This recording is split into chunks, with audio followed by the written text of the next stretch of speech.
because that's one of the first things they check for is forced entry, because we want to know, did somebody break in somewhere? And that's what I was saying when I was looking at the schema of the house.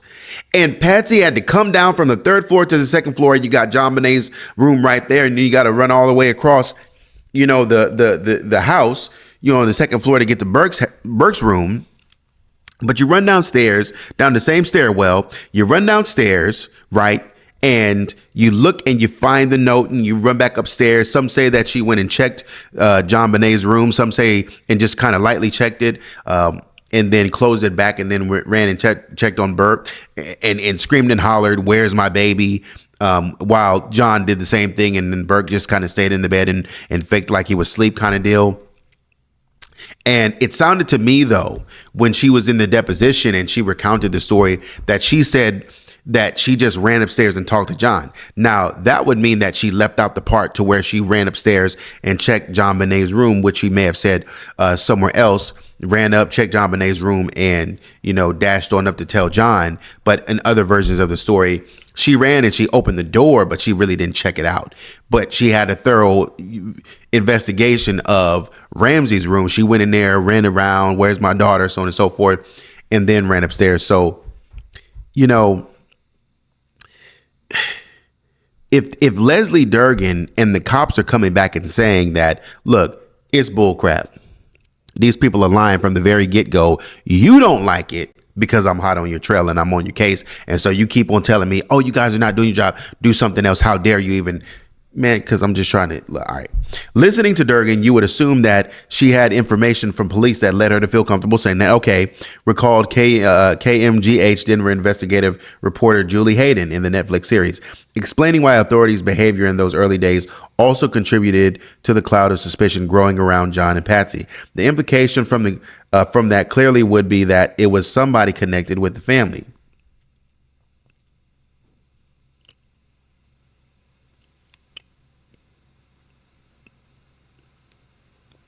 Oh, but the cops were saying that someone had to know the house. We've been saying that. Same thing. Even if Leslie said that there were no visible signs of forced entry, even if she said that by herself, the cops said this part, that someone had to know the house for the body to be laid down there.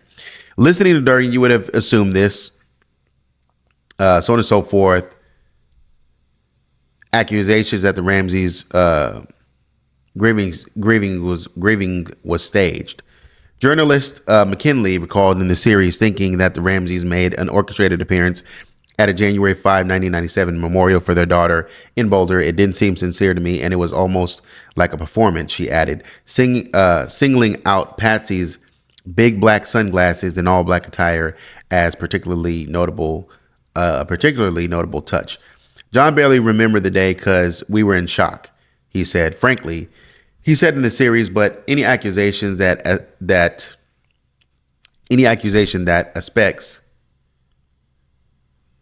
aspects of it were staged was absolutely false. Information run amok.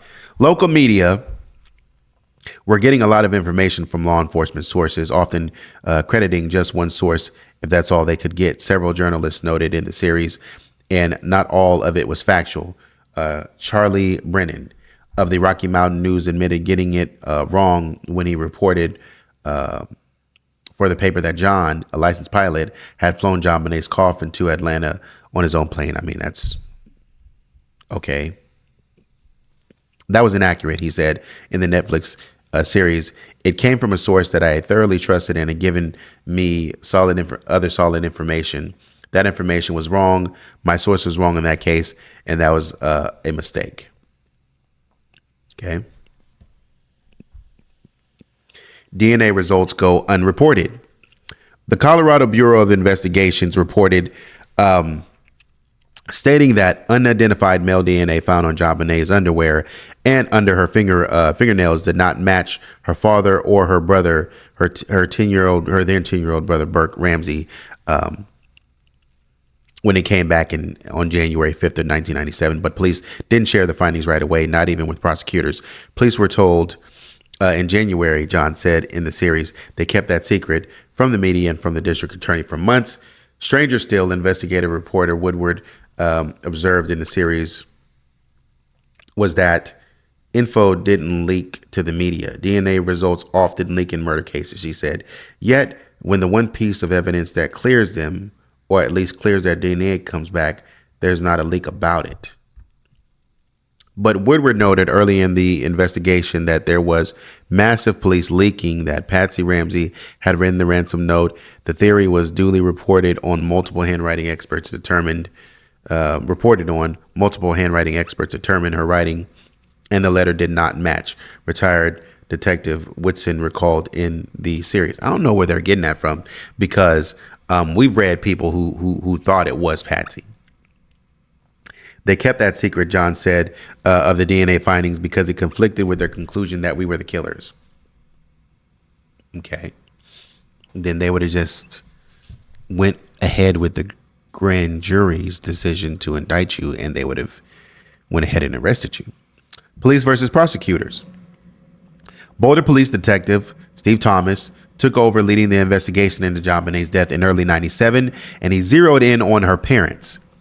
In his 2000 book, JonBenét Inside the Ramsey Murder Investigation, he detailed his theory that Patsy killed her daughter in a rage after the 6-year-old wet the bed, staged the scene in the basement, and wrote the ransom note. He also said this to Patsy and John's faces on the episode of CNN's Larry King Live.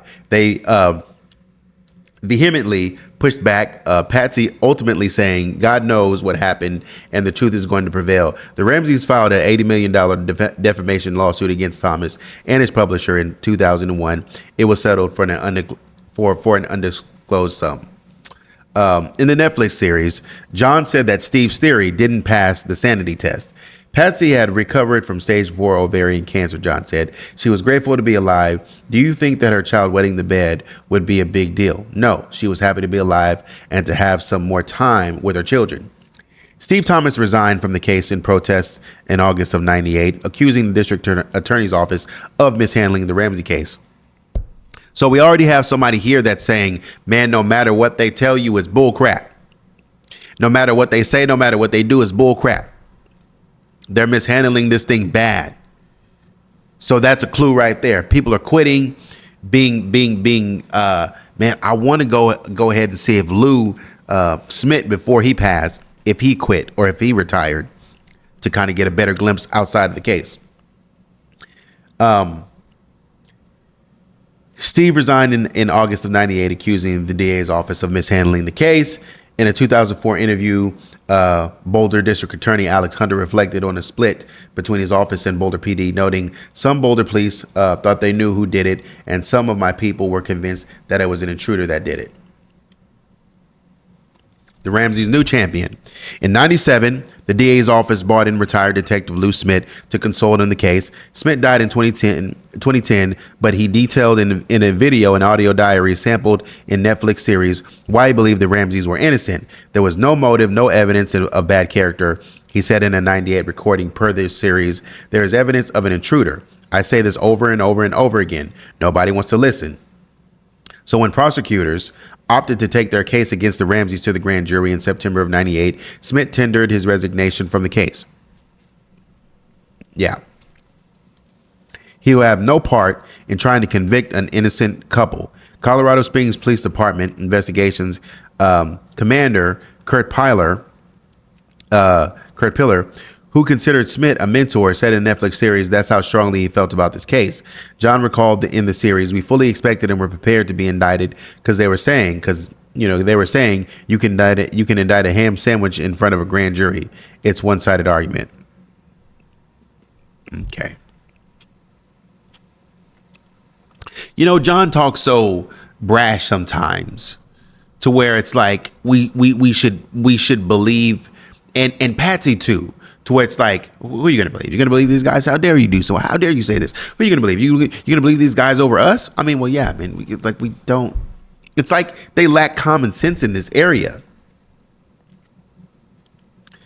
More than a year later, District Attorney Hunter announced on October 13 of 1999 that his office didn't have the evidence to file charges against the Ramseys or anyone at that time. He did not share the grand jury's recommendation with the public. I feel at peace and to some extent proud of the fact that I weathered the storm and did the right thing, Hunter said in 2004, based on the evidence.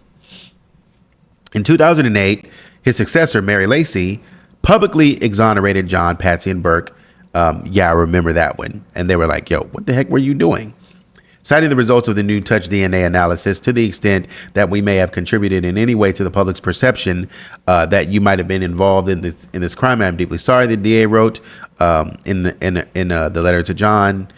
It wasn't until 2013 that the indictment was unsealed, revealing that the grand jury chose to indict John and Patsy on 2 counts of child abuse, resulting in the death of their daughter. Per the Denver Post, the document didn't accuse them of killing their daughter, but rather of permitting her to be placed in a dangerous situation that led to her death and assisting a person who committed and was suspected of the crime of murder in the first degree and child abuse resulting in death.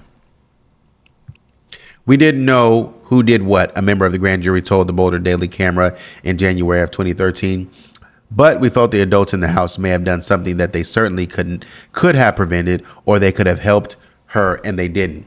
After the 99 indictment was revealed, Boulder Police Chief Mark Beckner said in a statement that it provided the investigation pursued by the Boulder Police Department was, in fact, based on the information and evidence available. There are no new leads. The statement continued, while we believe at this point it is unlikely that there will ever be prosecution, the Boulder Police Department still holds out some hope that one day the district attorney and the Boulder Police Department will be able to put together a case worthy of presenting to a jury. The Ramseys' attorney, Lynn Wood, said in 2013, per the Post, that the grand jury's decision in 1990 was based on incomplete evidence. It's a subject to the impression that criminal charges were warranted against the Ramseys, he said. A full examination of the evidence unquestionably exonerates the Ramseys. This is inflicting a terrible miscarriage of justice. So that's the article. And as I suspect, it's a lot of